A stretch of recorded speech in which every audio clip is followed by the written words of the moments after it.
Now that Doctor Who has passed its 10-year mark, and we have entered on Jon Pertwee's final season as the Doctor, I wanted to comment on the sad state of the show in the present year of 1974. Many fans like myself are concerned that Doctor Who is being used as a pawn in a referendum on feminism and social justice. When Doctor Who began, it was a program that appealed to all people. But over the past few years, a progressivist agenda has been the primary trajectory of the show. This has much to do with recent policies implemented at the BBC. In the Friday, May 11, 1973 Daily Mail, we see the article, 8,000 Women Get Freedom of the BBC. It reads in part, a woman as Director General of the BBC, and instead of Robin Day and his bow tie filling the panorama screen, a pretty face with an alluring hairdo. That could be the BBC of the near future, following an equal rights charter announced yesterday that guarantees women the same career chances as men at the corporation. For Women's Lib and the BBC's 8,000 women workers, it is an unprecedented victory. The charter, which takes effect immediately, follows years of lobbying at BBC centres throughout Britain. A militant group of women in BBC and ITV, Women in Media, exerted much of the pressure. A confidential internal report from last year, 1973, has come to light. It comments on the position of female staff in the corporation and claims that there is very limited scope for the advancement of women and that there's widespread discrimination and hostile attitudes towards women at the BBC. But is this true? Well, a study published in 1971, Women in Top Jobs, confirmed that the BBC has been unusually advanced in its treatment of women ever since the beginning. But this was not good enough for people like Peggy J, a member of the BBC General Advisory Council, who gathered information about the recruitment and promotion of women in an effort to demonstrate that women were being discriminated against at the BBC. Then, in an effort to save face, the BBC management took the formal step of inquiring into the situation. Douglas Moran, chief assistant in the appointments department, was asked by the board of management to investigate the reasons, quote, why women did not find themselves in full equality with men in terms of appointment and promotion, unquote. Notice he said full equality, not equal opportunity. He prepared a BBC internal report entitled Limitations to the Recruitment and Advancement of Women in the BBC. It noted, among other things, that women constituted less than 5% of those in senior roles on the MP5 scale and above, and there were no women at controller or board level. Apparently, no mention was made that the reason why so few women could be found in those positions was for the simple reason that most women are not interested in those kinds of jobs. Following the presentation of this report to the Board of Management, two decisions emerged. In future, there is to be regular compilation of statistics which would monitor women's progress at the BBC. Sounds a lot like Big Sister to me. Furthermore, henceforth, all jobs, even the ones in which men historically have excelled, would be open to both men and women. While these decisions are recent and may not have impacted Doctor Who until this past year, the feminist crusaders at the BBC, led by Peggy J, for some time, no doubt, have been making an effort to bring gender politics into the BBC and thus into many of its programs, including Doctor Who. We can see this phenomenon as early as the latter half of Season 5, when Derek Sherwin took over as head writer. Suddenly, seemingly out of nowhere, beginning in The Web of Fear, we started seeing a parade of ultra-intelligent female characters. Anne Travers in The Web of Fear, Megan Jones in Fury from the Deep, Gemma Corwin in The Wheel in Space, Isabel Watkins in The Invasion, Gia Kelly in The Seeds of Death. These women aren't regular women you might see on the streets. They're all scientists, leaders of men, bosses. Okay, Sherwin, we get the point. You want to show that women can be as smart as men, maybe even smarter. Message received, loud and clear. And you want to use every story in Doctor Who to demonstrate it to everyone. Not only that, Sherwin introduced two super intelligent companions, Zoe and then Dr. Liz Shaw. Hey, and why not make the female companion Zoe noticeably smarter than the male companion Jamie? Let's make that super obvious. Hey, look, Jamie is stupid, everyone, and Zoe is so intelligent. And maybe in the Crotons we can even make her look smarter than the Doctor. I keep hearing about a lack of strong female characters in Doctor Who before all this, and this is simply not true. What about Barbara, and Vicky, and Polly? What about Sarah Kingdom? Clearly, there are just as many strong female characters in the show as strong male characters, because I just listed a few. Did you know that Gemma Corwin, who in The Wheel in Space proves to be a hero in the end, providing the Doctor with crucial information at the risk of her own life, was originally a male character? That's right, the writer David Whittaker had written Corwin as a man. Derek Sherwin changed the character to a woman. What was the reason for this? What do you think the reason was? In Fury from the Deep, the male head of the refinery, John Robson, is portrayed as completely incompetent. Then a woman, Megan Jones, chief executive of the board, is brought in, accompanied by her male assistant, to remedy the situation. What is interesting is that the writer of this story, Victor Pemberton, wrote the part of Jones originally, yes, as a man, but Derek Sherwin insisted that it be changed to a woman's role. This is another instance where Sherwin wanted to cast a woman in a part written for a man. Do you see a pattern here? So people don't come at me with pitchforks, I'll state my opinion. My concerns are not with the appearance of strong female characters in the show, but with the motivations and timing for such casting. I'm an egalitarian, which dictates that all people should be treated equally regardless of race and gender. There's nothing wrong with diversity as long as the person chosen is the best for the job. Let's look at the facts here. Derek Sherwin made making this character female a condition of employment, which cut out at least half the candidates arbitrarily. What happened to selecting a person who is best for the role and considering all options regardless of gender?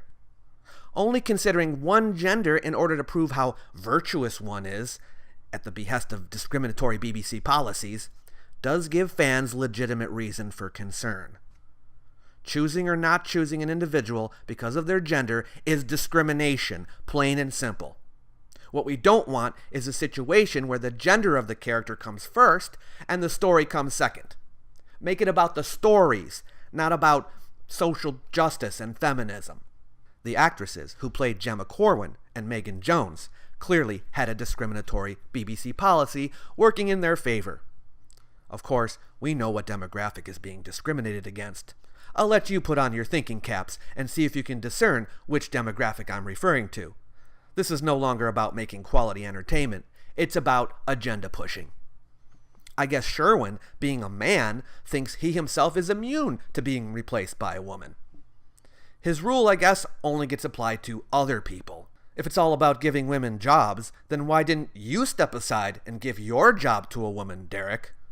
Oh wait, you expect other men to step aside. They will be denied opportunities, but you still get to run things. You might possibly be a hypocrite. Just saying is all. Oh yeah, and you cast your wife in the War Games, didn't you? I'm sure that was because she was the best for the job. Again, it's not that there are female characters. It's about the motivations. Even if the story is good, I can't enjoy it if I know the writers made a character a woman for no other reason than to have a woman. In other words, it's not about what appears on the screen and is seen by the audience that matters. What truly matters is what is going on inside the writers' and directors' minds. But it doesn't end with the casting. Sherwin used any opportunity he could to place feminist preaching into scripts. In one particularly notable piece of dialogue in The Web of Fear, Captain Knight says to Anne Travers, "How's it going?" "Just fine." "What's a girl like you doing in a job like this?" "Well, when I was a little girl, I thought I'd like to be a scientist, so I became a scientist." Time to emphasize that women are just as capable of men in achieving their ambitions. One can't say for sure, but my guess is that this is an addition into the script by Sherwin, rather than an original contribution by Haseman and Lincoln, who are far more conservative socially.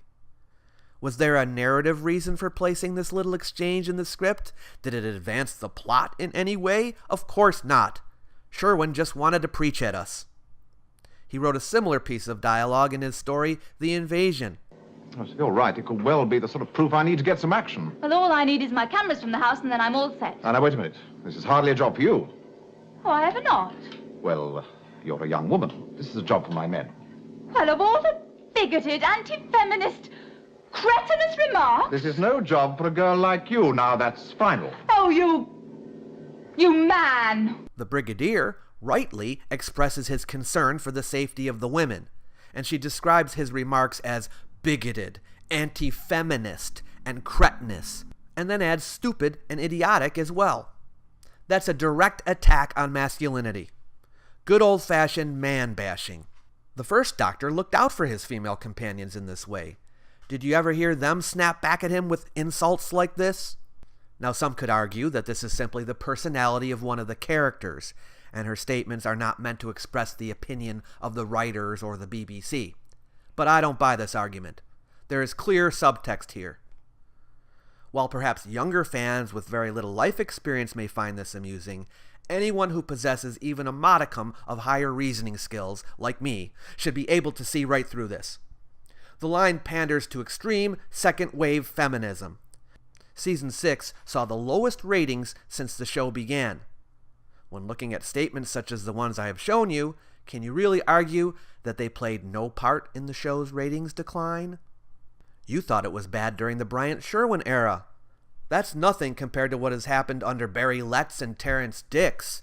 I'm not even going to go into the other leftist political messages they forced into the show, such as the blatant anti-capitalist sentiments of Colony in Space and the Green Death, the obvious anti-sovereignty bent of the Curse of Peladon, the in-your-face anti-colonialism of the mutants, and the hippy-dippy environmental activism promoted in The Green Death, or the fact that they hired a known communist, Malcolm Hulk, to write a story for each and every season. We'll stick with the feminist propaganda for now, but suffice it to say, it's no coincidence that social justice sounds an awful lot like socialism. Let's look at UNIT. My God, I could write a book about this. It's supposed to be a military organization in the series. It's filled with soldiers, scientists, technicians, engineers, and frontline infantry, as you might expect. So let's talk about sexual dimorphism, which is a scientific reality that acknowledges that there are some basic, although not universal, physical differences between men and women. Take a look at the women who are part of this military organization. Clearly, they are in authority positions. Corporal Bell is one notable female officer in UNIT. She first appeared in The Mind of Evil. Turns out that the part, again, was written for a man, but the director insisted that a woman be cast in the role.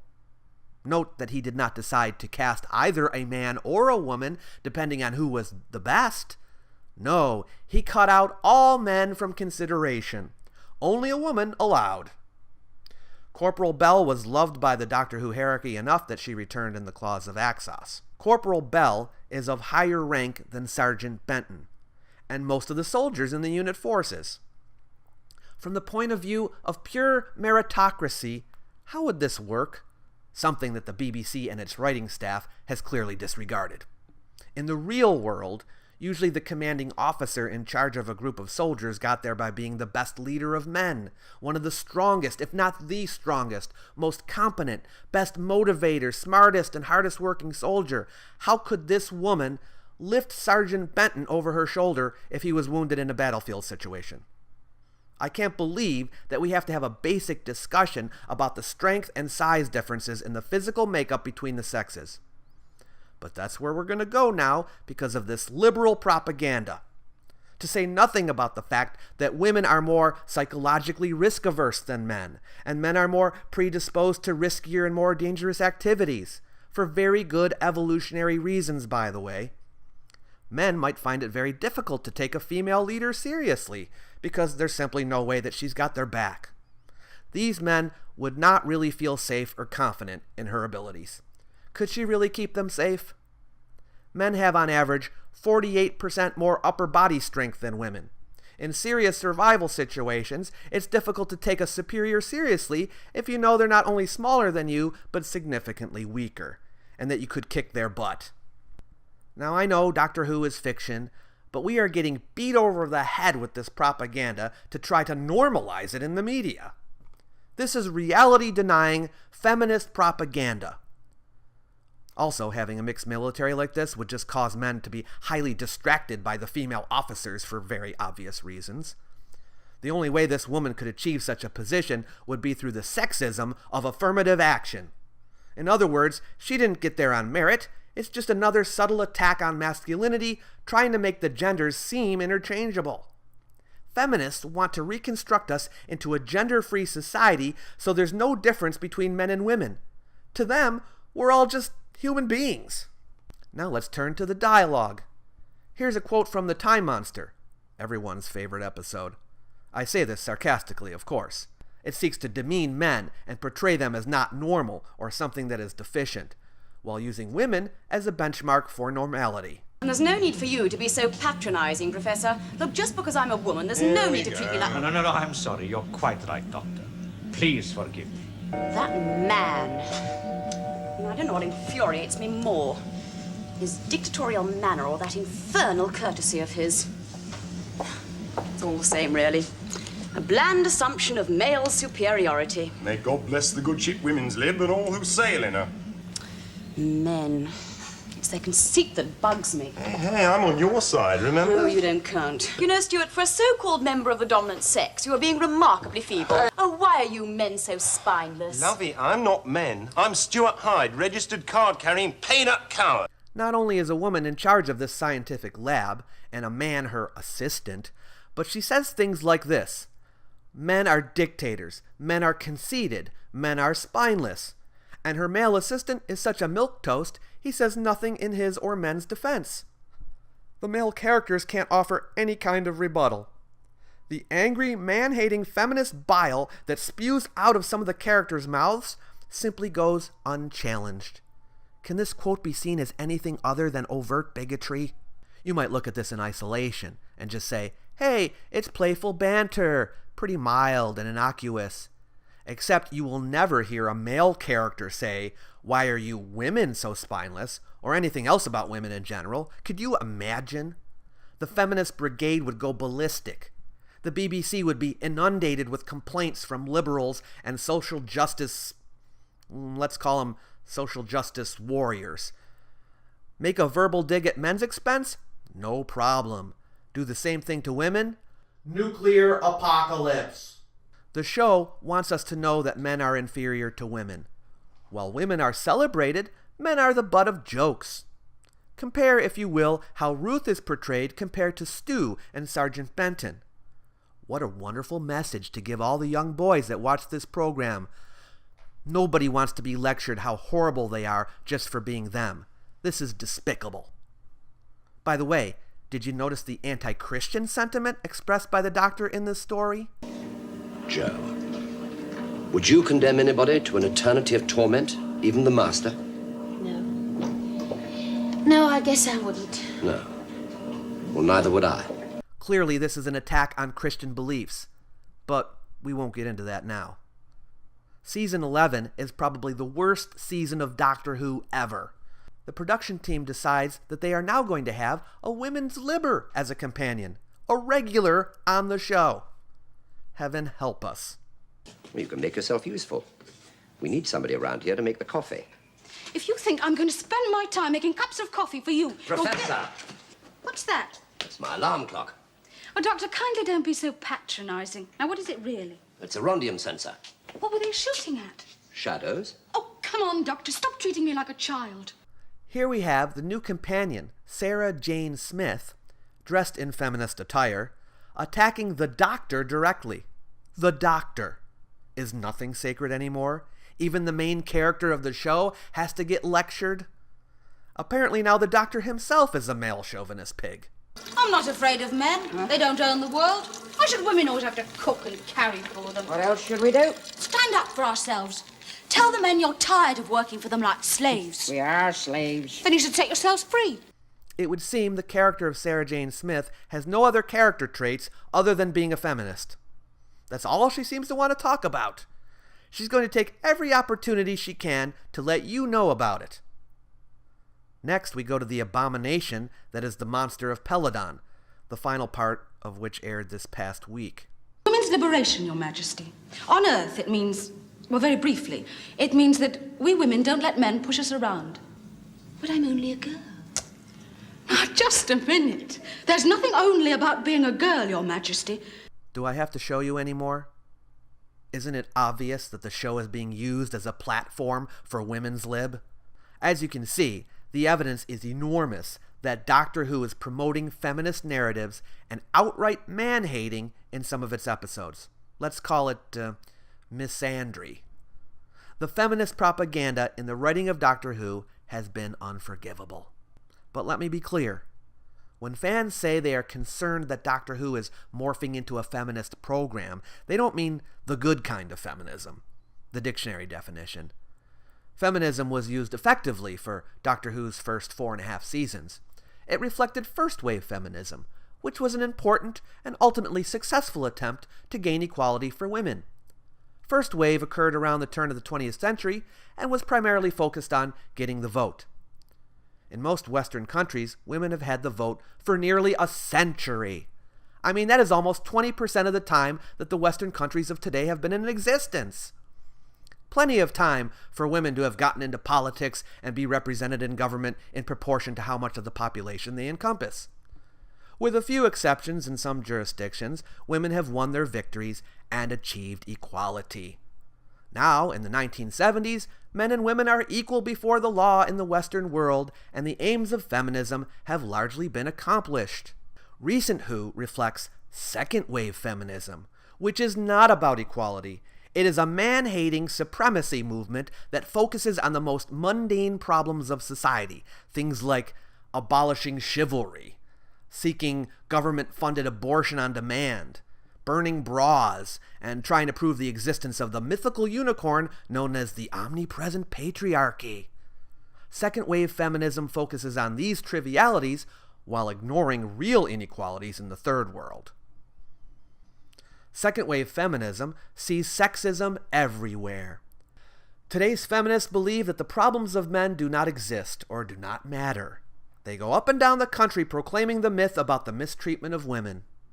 The brainwashing that goes on at university campuses is actually quite horrifying.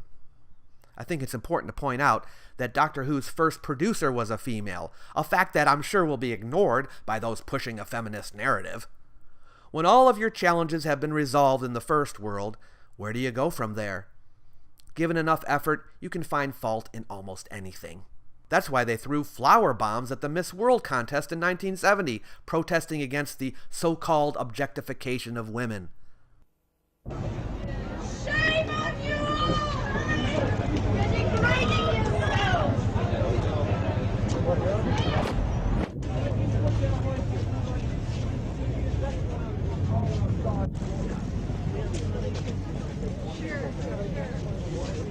Yeah.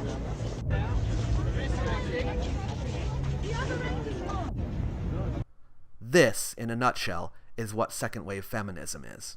Feminists will never be satisfied because they merely exist to destroy everything that we men know and love.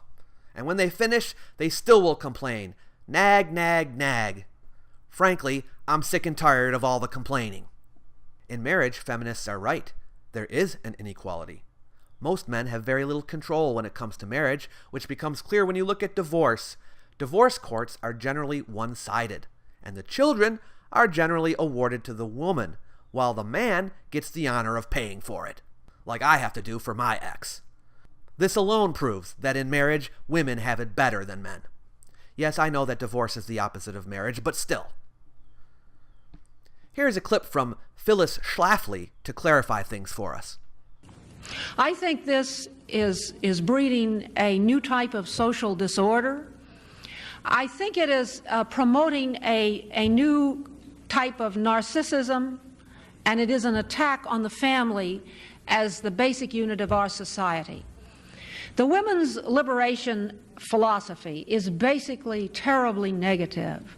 If you listen to some of their speeches and read their literature, you will come to the conclusion, as Midge Decter did, that the women's liberation movement literature is the biggest put-down of women that you could possibly imagine.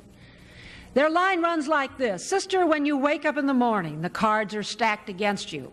You won't get a job because people don't like to hire women, and if you do get a job, it won't be a very good one, and you won't get promoted because you might get married and have children, and you won't be well treated, you won't get as much money, and then if you get married, your husband will treat you like a servant, and the home is just a prison, and marriage is nothing but dirty diapers and dirty dishes." And after they read all this, it's no wonder they have psychological problems. As you can see, women are some of the most vocal critics of second-wave feminism. Mrs. Schlafly speaks for most women. The very saddest thing I see as I go about the country is when I go to the college campuses. And the biggest thing that hits you on the college campuses today is that the young women are not planning on having any babies.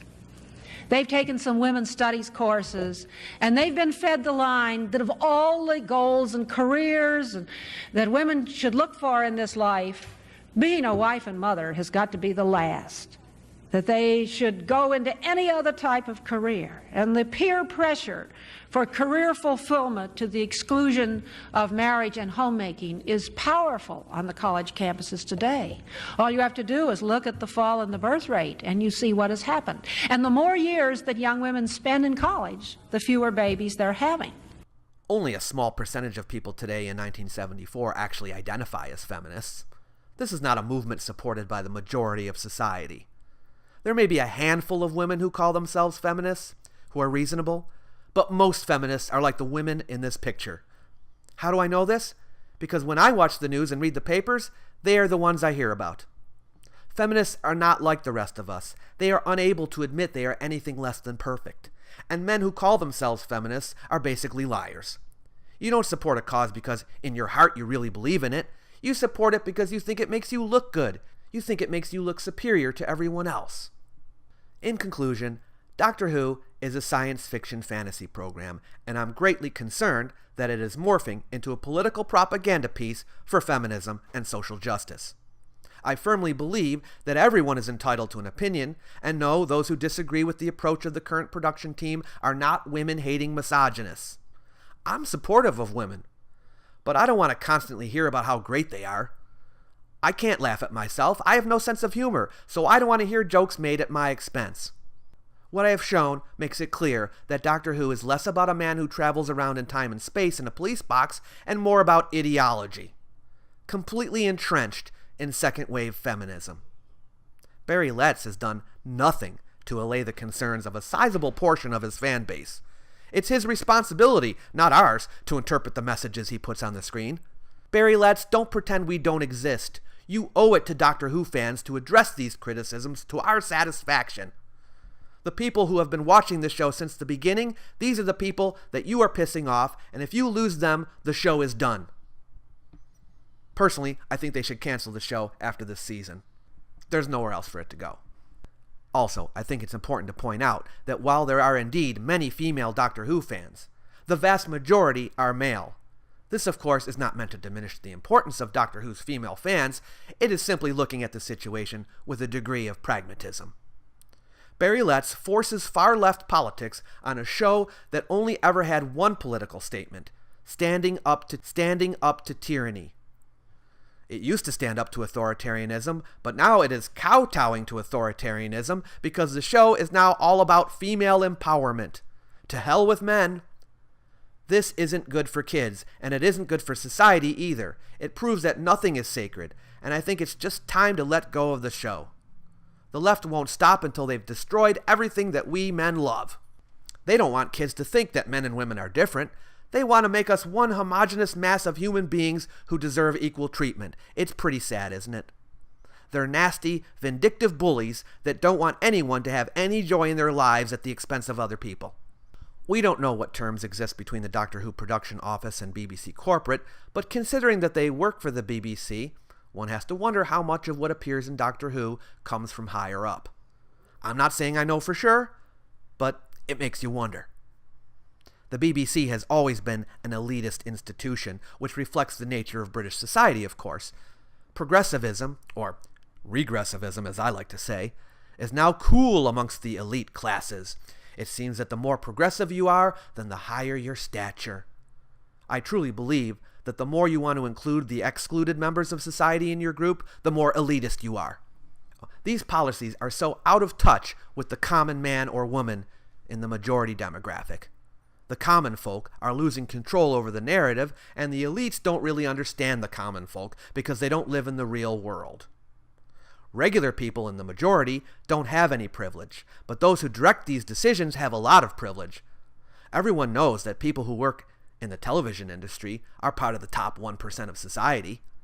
Barry Letts, Terrence Dicks, and their elite writer friends, who I am sure make more money than the rest of us, and have all gone to Ivy League colleges, think that they are better than everyone else and want to preach to us. I'm so glad I don't live in the UK and won't be forced to pay for this. The BBC now seems to be aiming Doctor Who at a very specific demographic. Because they don't worry about profit, they can throw a large portion of their fan base under the bus, those to whom Doctor Who owes its longevity to. White men, unless they have a daddy with special connections or are one of those elites I've been talking about, know that they do not have any advantages in life. In fact, they are often at a disadvantage. We are the true victims here, and you should feel sorry for us. Thank you for watching, and have a great day.